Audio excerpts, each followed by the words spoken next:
Welcome back. We're doing something a bit different today, more of a strategic briefing than a broad overview. We've got the Curiosity Funnel Kitmaster Playbook and the Swipe Vault here, and our mission is to find a leak. And it's a massive one. The data in here suggests that digital creators are losing something like 90% of their potential revenue. Yeah. It's a tiny crack in the process with huge consequences. And the craziest part is this leak, which the playbook calls the closure error, it happens when creators think they're doing a good job. It's so painful because it's completely counterintuitive. Yeah. Make a great piece of short form content. It goes viral.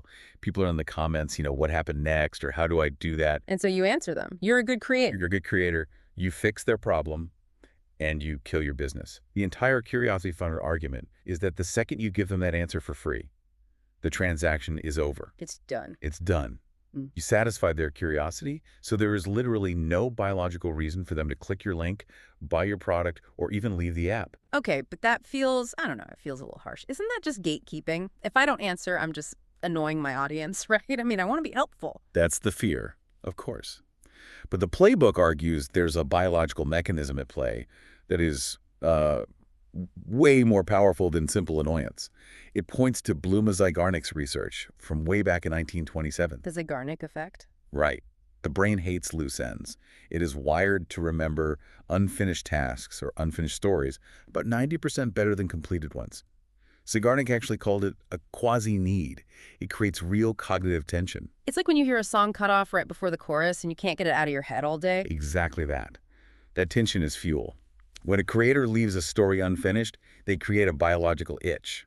But when they reply to that top comment with the answer, They scratch the itch for them. and the dopamine hits, the tension is gone, and the viewer just scrolls on, you literally just gave away your product for free. So the Swipe Vault, it's not really a content calendar, is it? It's more like infrastructure for managing that tension.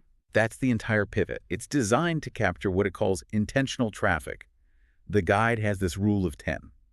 If you get 10 comments asking the exact same specific question, Like, where did you get that template? yes, or what happened to the main character, that is an engagement. That's a product headline waiting to be written. But how do you bridge that? How do you answer without actually answering? That seems like a very fine line to walk. The playbook calls it the ethical bridge. It's a simple 80-20 split. Your free video has to provide 80% of the value, the entertainment, the context, the what, but you explicitly withhold the 20% that is the implementation. So you aren't hiding the story, you're selling the resolution. You're selling the how.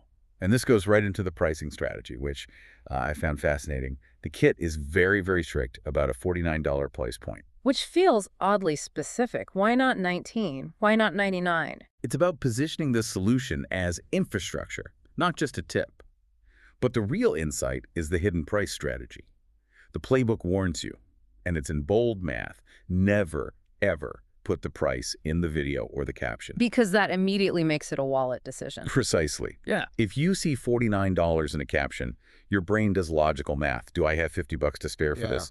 But if the caption just says the full solution is in the bio, you click based on pure curiosity. You have to close the loop. By the time you land on what it calls the money page, you're already psychologically committed. That's a huge shift in thinking. You're moving the user from logic to curiosity and then to conversion. Okay, so for anyone listening right now who thinks they're leaking revenue, the playbook points to the quick start roadmap. Yeah, this is the go mode section. And looking at it, step 4 seems to be the linchpin. It contains the actual seal templates. These are script overlays you can, paste into your next video to stop the leak immediately.